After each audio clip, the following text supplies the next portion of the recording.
Saya Umur Kristina Idina binti Muhammad Afzal Nizam, murid tahun 6 dari Sekolah Kebahasaan Sungai Ular. Kemilau danau mengilau mata, tempat putera menahan ikan. Lafaz Bismillah pembuka kata, gelanggang pidato hamba mulakan. Assalamualaikum dan selamat sejahtera kepada barisan hakim yang arif lagi bijaksana yang sentiasa berpegang kepada neraca keadilan, guru-guru yang dikasihi dan rakan yang bertanding sekalian. Berdirian saya di sini untuk menyampaikan sebuah pidato yang bertajuk Sawit Penyumbang Ekonomi Negara. Kelapa sawit merupakan sejenis tumbuhan dan buahnya dapat menghasilkan minyak.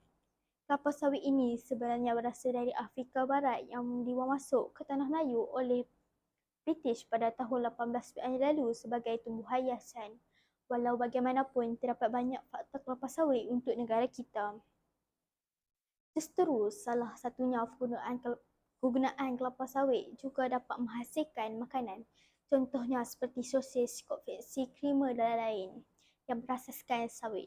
80% daripada minyak sawit yang dihasilkan sebagai bahan makanan. Bagaimanapun, manakala 20% minyak sawit yang terpakai akan dikitas semula dan diproses menjadi produk biodiesel, makanan haiwan, lilin dan sabun. Ini juga dapat membantu menjadi penyumbang ekonomi negara.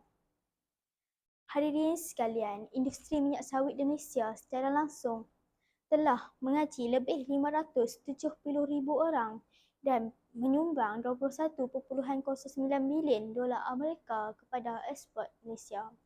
Lebih 39% dari kelapa sawit di Malaysia, lebih 39% peladangan kelapa sawit dimiliki oleh pemilik tanah kecil. Terdapat banyak ladang kelapa sawit di Malaysia yang membantu ekonomi negara. Saya berpendapat bahawa kerajaan harus menghentikan penambangan pokok kelapa sawit untuk membina rumah dan lebuh raya. Hadirin sekalian, seterusnya kita juga mesti mempromosikan penggunaan minyak sawit. Kedutaan kita di luar negara terlibat secara aktif dalam aktiviti ini. Orang ramai mesti tahu kebaikan minyak sawit untuk kesihatan mereka. Justru kita juga perlu meningkatkan penyelidik mengenai faedah minyak sawit. Dengan cara ini, lebih ramai orang mengguna minyak sawit dan produknya, baik di Malaysia maupun di negara lain.